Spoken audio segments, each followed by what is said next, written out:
اور اس کا نقوی صاحب کو بھی کہا، کیونکہ نقوی صاحب کے چیف صاحب یہ آپ کیا کر رہے ہیں، اس طرح تو وہ ٹرائل متاثر ہوں گے باقی. انہوں نے کہا پریشان نہ ہو، آپ کو بھی سنتے ہیں، آپ دونوں آ جائیں اور آپ کی مرضی کا فیصلے میں ترمیم کریں گے جس طرح آپ لوگ کہو گے. مطلب ایک قاضی صاحب ماڈل بالکل بالکل. اور پنچایتی نظام اور اب اس چیمبر وقت جو میں بیٹھ تنقید کر کی جاتی تھی، اور خصوصاً پی ٹی آئی کی جانب، کیونکہ پی ٹی آئی کے رہنما قاضی صاحب کے دور میں زیر خطاب رہے ہیں، تو ان کی جانب سے کہا جاتا ہے آج بھی ہے. تو آج وہی سسٹم بحال ہوا ہے اور چیف صاحب نے دونوں کو بلا لیا. اور فیصل چودھری صاحب کا آپ نے ذکر کیا، تو فیصل چودھری صاحب جب چیف صاحب اٹھنے لگے، انہوں نے کہا میرے چیمبر میں آئے تو آرڈر آپ کی مرضی سے اس میں چینجنگ امینڈمنٹس کر دیں گے. تو بیسیکلی مشترکہ جو ایک ہوتا ہے مطلب دونوں میوچل طریقے سے انڈرسٹینڈنگ پوچھ کے کے، بعد، تاکہ کسی کو کوئی شکوہ نہ رہے کہ ایسا ہی آرڈر ہے. میں وہ بات کم لکھی ہے. بالکل. تو بہرحال اسپیڈی ریلیف ضرور ملا ہے فواد چودھری صاحب کو.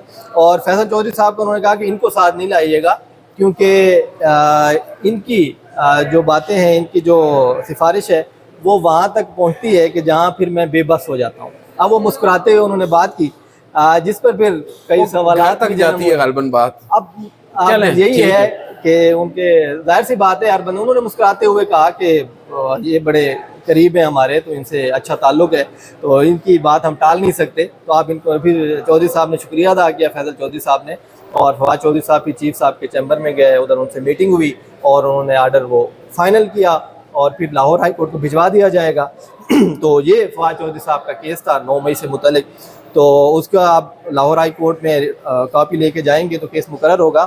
تو دوسرا وہ کہہ رہے ہیں فواد چودھری صاحب کہ وہ اب جائیں گے لاہور ہائی کورٹ میں اور وہاں پر جا کر وہ نہیں ایسا ہی ہے، فورم ہی وہی ہے، احتجاج ریکارڈ کروائیں گے، شور کریں گے اور کہیں گے سپریم کورٹ نے اب کہہ دیا. بالکل سپریم کورٹ نے بھی کہا ہے کہ اس معاملے کو ڈیسائیڈ ہونا بالکل. ہے. اور وہ بات جو فواد چودھری صاحب کر رہے ہیں دیکھیں بڑی درست ہے کہ آپ کے اوپر ایک ہی واقعے کے مختلف ایف آئی آرز ہیں اور مختلف شہروں میں ہیں. یہ سابق چیف جسٹس کھوسہ صاحب کا بھی آرڈر ہے، آپ کو یاد ہوگا. بالکل. انہوں نے کہا تھا کہ ایک ہی واقعے کی 2 ایف آئی آرز ہو ہی نہیں، اور یہاں پر تو 35 ہیں. اور وہ یہ کہہ رہے ہیں کہ اب مجھے اگر لیٹ سے 5 مقدمات میں ایک عدالت بری کر دیتی ہے اور دوسری عدالت 5 مقدمات میں سزا سنا دیتی ہے تو میں کدھر جاؤں گا. اور دوسرا ایک ہی ایف آئی آر ہے تو کیوں کر آپ لوگ ان کو ایک ساتھ یکجا نہیں کر رہے، ایک ہی عدالت میں لگا دیں اور دودھ کا دودھ پانی کا پانی ہو جائے. ایسا ہی ہے. اور انہوں نے شکوہ بھی کیا کہ ٹرائل جس طرح چلایا جا رہا ہے، چیف صاحب خود آرڈر دے چکے ہیں کہ 4 مہینے میں ٹرائل چلائیں. 35,000 ملزمان ہیں 9 مئی کے، اس میں سے 11,000 جو ہیں ان کے خلاف کیس چل رہے ہیں 11,500، اور 24,000 کو انہوں نے اشتہاری قرار دیا ہوا ہے. اب 11,000 مقدمات کا 4 مہینے میں ٹرائل مکمل ہوگا. تو اس میں فواد چودھری صاحب نے کہا کہ سر آپ کا آرڈر ہے اس میں، لیکن مسائل بہت زیادہ آ رہے ہیں. رات کو 12 بجے تک کورٹ بیٹھتی ہے اور بلایا جاتا ہے کوئی 100-150 گواہ اس میں پیش کر دیے جاتے ہیں. تو چیف صاحب نے بڑا دلچسپ حیران کن جواب دیا، کہتے ہیں جی رات 12 بجے تک عدالت چل رہی ہے تو آپ کو تو شکر ادا کرنا چاہیے کہ عدالتیں بیٹھی تو ہیں، کام تو کر رہی ہیں. اس وقت چیف جسٹس ایسی عدالتی شخصیت ہے اس ملک کے اندر جناب یا فریدی صاحب، جو کچھ بھی ہو رہا ہے نا پاکستان کے عدالتی نظام میں وہ اس پر ریجوائس کر رہے ہیں. آپ کو یاد ہوگا جب ریسنٹلی ہماری ان سے ملاقات ہوئی تھی تو انہوں نے بھی ہمیں مشورہ دیا تھا کہ ہم لوگ بھی ریجوائس کریں. تو وہ ریجوائس کر رہے ہیں، انجوائے کر رہے ہیں اس تمام تر سچویشن کو اور فخر محسوس کر رہے ہیں کہ کس طرح ان کے زیر نگران اس وقت عدالتیں ہیں. سمجھتے ہیں کہ یہ قانون کے مطابق آئین کے بالکل ہر کوئی یہی سمجھتا ہے. جناب قاضی فائز صاحب بھی یہی سمجھتے تھے اور ان کے پریڈیسیسرز بھی یہی سمجھتے تھے، اور جو آج اس ملک میں جو کچھ ہو رہا ہے جو کر رہے ہیں وہ بھی یہی سمجھتے ہیں کہ وہ آئین اور قانون کے مطابق کر رہے ہیں. اور یہی المیہ ہے پاکستان کا. میں بات کر رہا ہوں تو میرے پاس اپنی لاجک ہے، وہ بات کر رہے ہیں تو ان کے پاس اپنی لاجک ہے، اور ہر شخص درست ہے. اسی کو کہتے ہیں پولرائزیشن. بالکل یہ پولرائزیشن ہے سر ریاست کے اندر، اور یہاں پر ہر کوئی ٹھیک ہے. اب اس کے علاوہ بھی بہت ساری خبریں ہیں. بالکل ایسے ہے، بلکہ آپ سے ہی پوچھیں گے کہ آپ نے ذکر کیا عمران خان صاحب کا. ہاں جی. تو ادھر کیا چاہ رہے ہیں؟ ان کے بیٹوں نے جو کیا، گزشتہ روز بھی ہم نے اس پہ کی تھی بات کہ وہ ذرا جو حکومتی ہیں وہ دھمکیوں پہ اتر آئے، اور پھر آج کوئی جمائمہ صاحبہ کا کوئی ٹویٹ بھی ہے، اور سینئر صحافی نصرت جاوید صاحب کا آپ نے تذکرہ کیا، انہوں نے بھی کوئی باتیں کی ہیں. تو یہ کیا ہے؟ عمران خان جب بھی احتجاج کی کال ہو، ان کے بیٹے ادھر آئیں، وہ ابھی آئے بھی نہیں ہیں، تو ابھی سے بے چینی ہے حکومت. دیکھیں اس وقت نا یہ بات ہم کل بھی کر چکے ہیں کہ عمران خان کے جو 2 صاحبزادے ہیں وہ کڑی ہے اس سلسلے کی جو کہ اس تحریک کو کامیاب بنا سکتے ہیں، کیونکہ لیڈرشپ ان کی بالکل. ادروائز جو موجودہ قیادت ہے اس کے اندر وہ دم خم ہے نہیں، نہ ہی شاید ول ہے. بالکل یہ لوگ تو وہ تحریک چلا نہیں سکتے اور نہ ہی پبلک ان پر ٹرسٹ کرتی ہے. تو اس وقت جو ٹرسٹ ڈیفیسٹ ہے پبلک کے اندر اگینسٹ پارٹی لیڈرشپ وہ فل کر سکتے ہیں وہی عمران خان کے فیملی ممبرز، بالخصوص ان کے دونوں صاحبزادے. وہ الگ بات ہے کہ عمران خان صاحب ماضی میں کہہ چکے ہیں کہ میرے فیملی کا سیاست سے کوئی تعلق نہیں ہے، اور یہاں پر آج لوگ بہت سے یہ بھی کہہ رہے ہیں کہ بھائی آج تک تو ان کے صاحبزادے پاکستان میں آئے نہیں ہیں، اور اب اچانک سے آ کر وہ ملکی سیاست کی باغ دوڑ کیسے سنبھال سکتے ہیں؟ کیا یہ اصولوں کی خلاف ورزی نہیں ہے؟ تو بھائی ان کی اطلاع کے لیے عرض ہے کہ وہ یہاں پر سیاست کرنے تو نہیں آ رہے، وہ تو اپنے باپ کے لیے آ رہے ہیں. ہاں یہ تنقید تب ہوگی جب معاملات طے پا جائیں گے، ان کا باپ باہر آ جائے گا، عمران خان صاحب جیل سے باہر ہوں گے، اور پھر اگر ان کے بیٹے یہاں پر رہتے ہیں تو پھر بات ہوگی کہ بھائی اس وقت تو ان کا مقصد ان کے والد صاحب کو جیل سے باہر نکالنا ہے، جو ہر بچے کی خواہش ہوتی ہے، ہر بچے کی کوشش ہوتی ہے کہ اپنے بچے اپنے والد کو تکلیف میں وہ نہیں دیکھ سکتا، اور ایسے والد کو جس کو وہ آئیڈیلائز کرتے. اب یہاں پر ہوا یہ کہ جیسے ہی یہ خبر آئی، علیمہ خانم صاحبہ نے بھی بتایا کہ وہ امریکہ ہیں، امریکہ سے واپس آئیں گے، پاکستان میں آ کر تحریک چلائیں گے، بالکل، تو یہاں پر دوڑیں لگ گئی حکومتی رہنماؤں کی. رانا ثناء اللہ صاحب نے دھمکی آمیز قسم کا ایک بیان دے دیا کہ وہ آئیں گے، اتریں گے اور ان کو گرفتار کر لیا جائے گا، اور پھر کچھ کہتے ہیں کہ ویزا مسترد ہو گیا. اس سب کے اوپر گزشتہ روز میں سن رہا تھا نصرت جاوید صاحب ہمارے بڑے قابل سینئر صحافی ہیں، ہم بڑے ان کو قدر کی نگاہ سے دیکھتے ہیں، انہوں نے اپنی ایک خبر دی ہے، ان کے ایک قریبی ہیں جو شاید جمائمہ خان کے بھی بہت زیادہ قریبی ہیں، ان سے ان کی جب بات ہوئی تو انہوں نے کہا کہ Jemima Khan is of the view کہ وہ اپنے بیٹوں کو شاید پاکستان بھیجنے کے حق میں نہیں ہے. اچھا، اور وہ یہی خدشات ہوں گے کہ جو ان کے باپ کے ساتھ ہو رہا ہے وہ ان کے ساتھ بھی ہو سکتا ہے. مگر اس کے اوپر جو انٹرسٹنگ پہلو ہے وہ یہ ہے، اور یہ بھی انہوں نے بتایا کہ جو بیٹے ہیں ان کے، انہوں نے اپنے کسی دوست سے یہ بات کہی ہے کہ ہمیں شاید پاکستان جانا پڑے. یہ انہوں نے خبریں دو دی.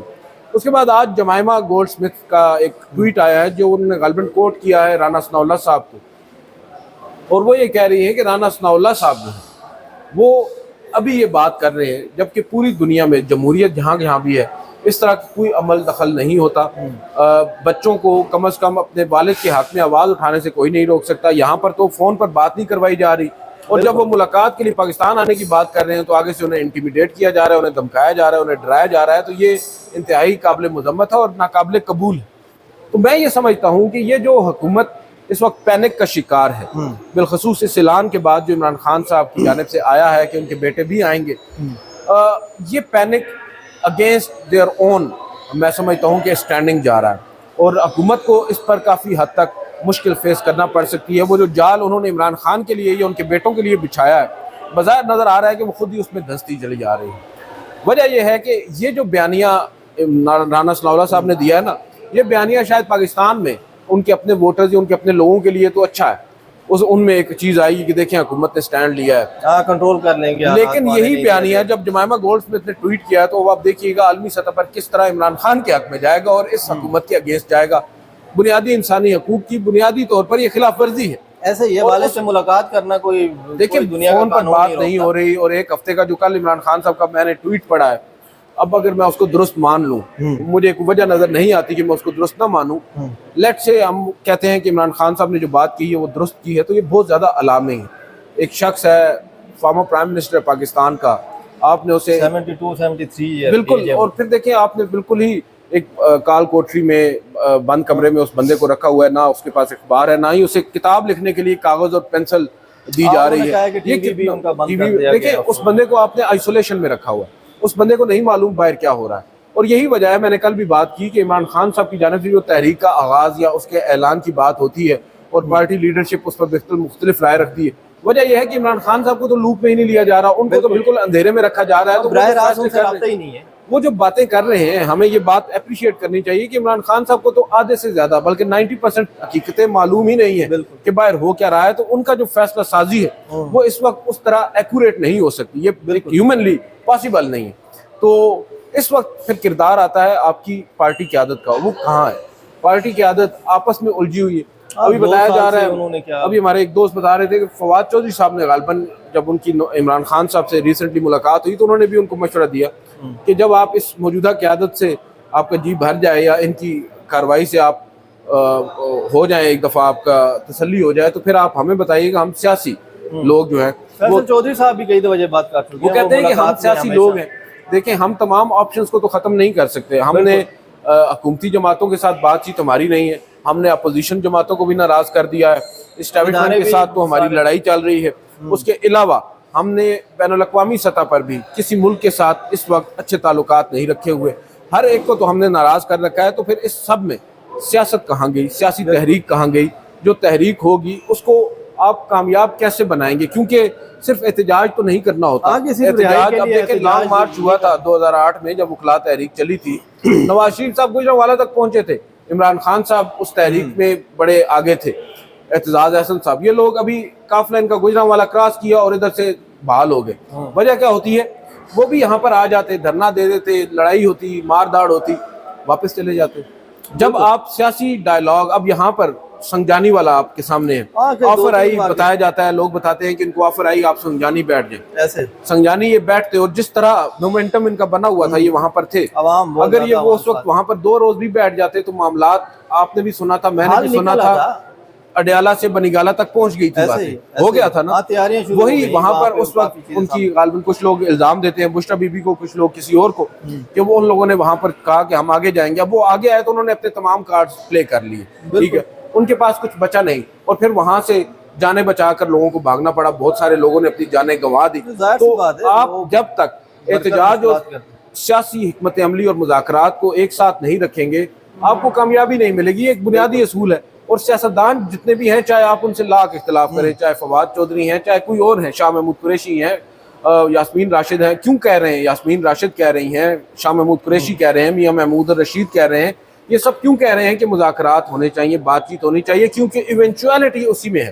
حقیقت یہی ہے نا, ریئلٹی. اس کے علاوہ آپ آگے نہیں بڑھ سکتے, اور آپ اپنے لوگوں کو, اپنے کارکنان کو کیوں اندھے کنویں میں جھونکیں گے جب آپ کو پتا ہے کہ اینڈ گیم ہی نہیں ہے. آپ نے ایک راستہ اختیار کیا ہے اور آپ کو پتہ ہی نہیں ہے کہ یہ راستہ جا کہاں رہا ہے, تو پھر اس کا کیا آپ کو حاصل ہوگا. تو یہ بنیادی چیز ہے, اور کوشش ہونی چاہیے کہ مذاکرات کی کے لیول کے اوپر ہی معاملات کو حل کیا جائے. اور جہاں تک تعلق ہے عمران خان اور پارٹی لیڈرشپ کے درمیان جو اس وقت ایک ہمیں تضاد نظر آ رہا ہے ان کی سوچ میں, اس کی وجہ میں سمجھتا ہوں کہ نہ پارٹی لیڈرشپ ہے, نہ عمران خان ہے, اس کی وجہ موجودہ نظام ہے, جو کہ عمران خان صاحب کو اندھیرے میں رکھنے کے لیے باقاعدہ طور پر کوشاں ہیں, ملاقاتیں نہیں ہونے دے رہی. جو ملاقاتیں ہوتی ہیں 2-4 منٹ کی, اس ملاقات میں کیا کچھ عمران خان صاحب کو بتایا جا سکتا ہے. تو یہ باقاعدہ طور پر کوشش کیا جا رہا ہے پارٹی کو ڈس فنکشنل کرنے کے لیے, اور اس میں کافی حد تک کامیاب ہو چکی ہے اس وقت حکومت. اور اب دوسری جانب حکومت کو یہ نظر آ رہا ہے کہ اگر عمران خان صاحب کی یہ کال کامیاب ہو جاتی ہے اور ان کے بیٹے پاکستان میں آ جاتے ہیں, تو وہ کال تو آٹومیٹیکلی کامیاب ہو جائے گی. تو وہ یہ رسک نہیں لینا چاہتے, اسی لیے پھر ایک دفعہ مذاکرات کا شوشہ بھی چھوڑا جا رہا ہے, بات چیت بھی ہو رہی ہے, کہا جا رہا ہے کہ رابطے ہو چکے ہیں, دیکھتے ہیں کہاں تک جاتے ہیں. بالکل ایسا ہی ہے جیسا آپ نے کہا, اور اس میں انٹرنیشنل بھی ہمیں معاملات کو دیکھنا ہوگا کہ جس طرح ٹرمپ کے ساتھ ملاقات ہوئی, اور وہ بھی ظاہر سی بات ہے اس میں بھی ہوگا کہ پولیٹیکل آپ اسٹیبلٹی ہونی چاہیے, استحکام ہونا چاہیے. تو بہرحال اس پہ مزید ڈسکس کریں گے. تو کیانی صاحب کا آپ نے ذکر کیا تھا, تو محسن اختر کیانی صاحب ان دنوں کیا کر رہے ہیں؟ وہ گئے تھے مبارکباد دینے بھی, تو انہوں نے مطلب سسٹم تسلیم کر لیا یا بڑا پن تھا, یا وہ دیکھیں وہ, اور آج کل کیا کس سچویشن میں ہوں گے؟ دیکھیں قانون وہ ہوتا ہے جو رائج ہوتا ہے, یہ بات نا عام شہریوں کو بھی معلوم ہے, ہمیں معلوم ہے, ججوں کو تو معلوم ہی ہے. آپ اس قانون کو شاید درست نہیں مانتے, مگر جب وہ رائج ہو چکا ہے نا, تو آپ نے اس پر عمل کرنا ہے, درست مانے یا نہ مانے. تو اب 26ویں آئینی ترمیم ہو چکی ہے, بالکل وہ واپس بھی ہو جائے گی وقت آنے پر, لیکن اس وقت وہ موجود ہے. اور اس 26ویں آئینی ترمیم کے نتیجے میں ڈوگر صاحب بن گئے ہیں چیف جسٹس. تو وہ ایک کرٹسی کال تھی, وہ پروٹوکول تھا, وہ گئے تھے, انہوں نے ان کو مبارک دی. ان کی اور ٹیکنگ میں وہ نہیں گئے, اس کی وجہ بھی یہی ہے کہ وہ پٹیشنر ہیں, ان کے اگینسٹ انٹرا کورٹ اپیل انہوں نے دائر کر رکھی ہے. اب جو خبر ہے وہ یہ ہے, بہت سے لوگ مستعفی ہونے کی بات کر رہے تھے, خبریں استعفوں کی چل رہی تھیں, بلوچستان جب بھیجا جائے گا. بالکل میری اطلاعات یہ ہیں کہ جسٹس محسن اختر کیانی تو جسٹس منصور علی شاہ صاحب کی طرح فرنٹ فٹ پہ کھیل رہے ہیں. اچھا, انہوں نے تو اب ایک نئی حکمت عملی ترتیب دینا شروع کر دی ہے کہ جو سینیارٹی لسٹ جناب صدر آصف علی زرداری صاحب نے ترتیب دی ہے, جس پہ نہ صرف متاثر جسٹس محسن اختر کیانی ہے بلکہ اسلام آباد ہائی کورٹ کے دیگر ججز بھی ہیں, انہوں نے اس پر بھی باقاعدہ طور پر یہ سوچنا شروع کر دیا ہے کہ اس کو چیلنج کیا جائے. اب اسے آرٹیکل 199 کے تحت اسلام آباد ہائی کورٹ میں چیلنج کیا جائے گا یا 184(3) کے تحت سپریم کورٹ میں دائر کیا جائے گا, یہ فیصلہ بھی ہونا باقی ہے. لیکن